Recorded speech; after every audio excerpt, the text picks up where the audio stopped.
नमस्कार दोस्तों, जैसा कि आप लोग जानते हो, मैं एक क्षेत्र पंचायत के पद पे रह चुकी हूँ और एक ऑल उत्तराखंड से मैं एनजीओ में महिला कार्यक्रम संयोजिका के पद पर थी, जिसमें उस समय मैंने महिलाओं के लिए समाज कल्याण विभाग से 68 लाख का प्रोजेक्ट सैंक्शन करवाया था। और किसी रीजन से मैं उस पर वर्क नहीं कर पाई। उसके बाद क्या हुआ क्या नहीं, वो मैंने आपको पिछले वीडियोस में बताया था, लेकिन वो मेरा चैनल डिलीट हो चुका है, इसलिए आपको उसकी जानकारी नहीं है, इसलिए दोबारा मैं दे रही हूँ। 68 लाख का प्रोजेक्ट मैंने सैंक्शन कराया था। उसके बाद मैं नहीं कर पाई थी इसमें वर्क, क्योंकि 1 लाख रुपए विधायक जी ने, उस समय मैं क्षेत्र पंचायत थी, मेरे क्षेत्र के माननीय हरीशचंद्र दुर्गापाल जी विधायक थे, तो उन्होंने 1 लाख रुपए जो हमारे प्रशिक्षण केंद्र चल रहे थे उनके लिए 1 लाख रुपए डायरेक्टली चेक के द्वारा दिया था। लेकिन उस समय कुछ लोगों की वजह से मैं उस चीज़ में इन्वॉल्व नहीं हो पाई, और उसके बाद मुझे नहीं पता उस एनजीओ में क्या हुआ क्या नहीं। सुना था कि काफ़ी वर्क कर रही थी, लेकिन उस तरीके से नहीं। आज उस एनजीओ कई साल हो चुके हैं और उसमें कई शायद कार्य हो भी चुके हैं, लेकिन अचानक से मेरे पास अध्यक्ष जी का फोन आता है आज, और उनका ऑफर आता है कि मैम आप फिर से उस एनजीओ में जुड़ो, क्योंकि आप सोशल वर्कर रही हो, समाज में महिलाओं के हित में आपने कार्य करा है, तो फिर से उससे जुड़ो। तो मैं बड़ी कन्फ्यूजन में थी कि क्या करूं क्या नहीं करूं, क्योंकि आज से लगभग 18-19 साल हो चुके हैं, मैं वो एनजीओ छोड़ चुकी थी। उसके बाद मुझे नहीं पता उसके अंदर क्या हुआ क्या नहीं, कौन कौन से कार्य किए, कौन कौन से उसके कार्यकारिणी सदस्य हैं, क्योंकि उस समय जो था मुझे इकोनॉमिक दिक्कत भी नहीं थी। आज मेरे पास ऑफर आया कि मैं एक डिस्ट्रिक्ट संभालूं, और बहुत कन्फ्यूजन में हूँ, क्योंकि कई सालों से मैं ये चीज़ें कर नहीं पाई थी, इन चीज़ों से दूर थी। तो अचानक से इतनी बड़ी एक जिम्मेदारी आ जाती, तो मैं कैसे उसे हैंडल करूं, क्योंकि मैं सब सारा प्लेटफॉर्म पीछे छोड़ चुकी थी। 17 सालों से समाज से बहुत दूर रही और इन चीज़ों से बिल्कुल अनभिज्ञ थी, अनजान थी कि क्या है क्या नहीं है।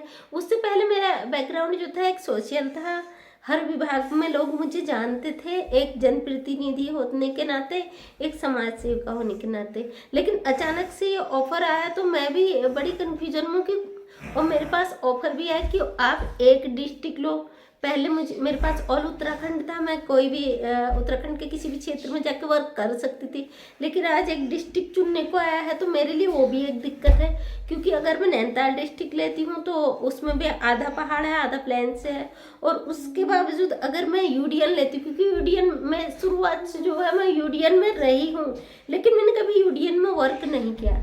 आज मेरे लिए बहुत दिक्कत है। और इस चैनल के माध्यम से अगर आप उत्तराखंड वासी हो तो मैं ज़रूर, अगर आपकी महिलाएं कोई रोज़गार करना चाहें, तो जिस भी किसी क्षेत्र से वो करना चाहें, तो वो मुझसे कमेंट में बता सकती है। अगर महिलाएं कोई रोज़गार करना चाहती, कोई प्रशिक्षण लेना चाहती हैं, तो मैं अपने एनजीओ के थ्रू उन्हें दिलाने की पूरी कोशिश करूंगी, क्योंकि अभी भी जी हर क्षेत्र का प्रोजेक्ट विभागों में जा चुका है और उसका सैंक्शन होना तय है। कब तक होगा ये, क्योंकि गवर्नमेंट जो कोई रूल होते हैं, जब बजट आता है उसी के अकॉर्डिंग काम होते हैं।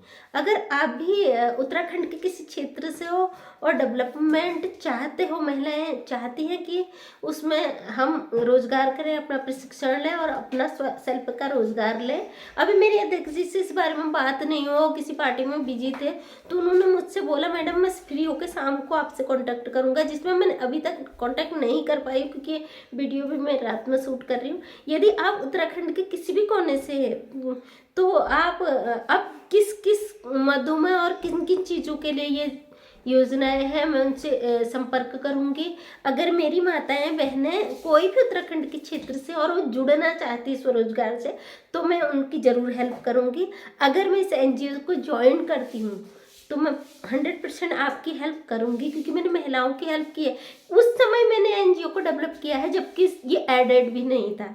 इसकी मैच्योरिटी डेट जो होती है 3 साल तक एनजीओ खुद चलाना पड़ता है। इसको मैंने सेल्फ, क्योंकि मैं उस समय जो पहले मैं जॉब भी करती थी, उसके बाद मैं एक क्षेत्र पंचायत के पद पे भी रह चुकी थी।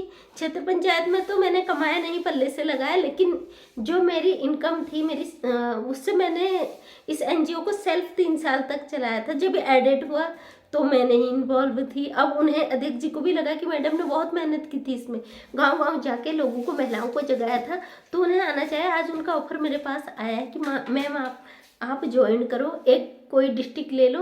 और अब मुझे लगा कि मैं अपने चैनल के माध्यम से लोगों से तक ये बात पहुंचाऊं। प्लीज़ वीडियो को शेयर कर दीजिएगा। अगर कोई भी महिला जुड़ना चाहती स्वरोजगार से, और वो कौन सा रोजगार, अब मैं ये पहले तो डिसाइड उनसे मीटिंग करूंगी कि किस मद में पैसा है और किस किस किस पर्पज के लिए है। फिर मैं आप लोगों से रिक्वेस्ट है मेरा, यदि आप कोई रोजगार अपने क्षेत्र से करना चाहते हैं तो आप मुझसे जुड़ सकते हैं। जिस भी डिस्ट्रिक्ट से ज़्यादा मेरे पास डिमांड आएगी मैं उसी डिस्ट्रिक्ट को पकड़ूंगी। यदि यूडीएन से ज़्यादा डिमांड आती है तो मैं यूडीएन डिस्ट्रिक्ट लूँगी। यदि मेरे पास नैनीताल डिस्ट्रिक्ट मिलता है तो मैं नैनीताल डिस्ट्रिक्ट से लूँगी। यदि अल्मोड़ा डिस्ट्रिक्ट मिलता है तो मैं अल्मोड़ा डिस्ट्रिक्ट से लूँगी। इसमें भी विभाग अलग अलग है कौन से, क्योंकि कुछ विभाग होते हैं जिनमें सिर्फ बैकवर्ड और एससी कैटेगरी के लिए पैसा आता है, जो कि समाज कल्याण विभाग और अन्य विभाग है। और महिला सशक्तिकरण कुछ विभाग ऐसे हैं जिससे हर कैटेगरी में आता है। अब मैं अध्यक्ष जी से जब मीटिंग करूंगी तो मैं जानकारी लूंगी, क्योंकि जब मैं एनजीओ दोबारा ज्वाइन करूंगी मुझे रिन्यूअल कराना पड़ेगा, तो मैं पहले उनसे पूरी डिटेल लूंगी और किसके लिए मैं क्या कर सकती हूँ। तो प्लीज़ आप लोगों से मेरा रिक्वेस्ट है, यदि आप इन योजनाओं का लाभ लेना चाहते हैं तो मेरे चैनल से ज़रूर जुड़े। मेरा चैनल नया है क्योंकि पिछला वाला डिलीट हो चुका, कुछ पहुँचता लोगों तक तो अलग बात है, लेकिन जिन जिन लोगों तक भी ये बात पहुँचे, तो एक महिला होने के नाते, एक समाज सेविका होने के नाते मैं आपकी हेल्प जरूर करूंगी। इसके अलावा भी अगर आपको कुछ और तरीके की जानकारी चाहिए, पुलिस विभाग संबंधी, कई लोगों के घरेलू मामले ऐसे होते हैं पुलिस तक उन्हें नहीं, मैं एक पुलिस विभाग से भी जुड़ी हूँ, तो उस संबंध में भी आपको नॉलेज जरूर दूंगी। तो मेरे चैनल से जुड़े, मेरे वीडियोस को शेयर करें ताकि अधिक से अधिक महिलाएं मुझसे जुड़ सकें। बहुत बहुत धन्यवाद, क्योंकि अभी तक जितने भी 17 सालों के बाद में जो भी समूह चला रही हूँ, मैं सेल्फ अपने ऊपर चला रही हूँ, किसी उसके थ्रू नहीं चला रही। लेकिन अब मैं जुड़ रही हूँ एनजीओ के थ्रू, जुड़ूंगी तो मैं फिर आपकी ज़रूर हेल्प करूँगी। तो बहुत बहुत धन्यवाद आप लोग का। मेरे समाज को आगे बढ़ाने में मेरी मदद करें, मेरे वीडियोस को शेयर करें, हर एक महिला तक, हर समाज तक ये वीडियो पहुँचना चाहिए ताकि लोगों को मैं और अधिक जानकारी दे सकूँ। बहुत बहुत धन्यवाद।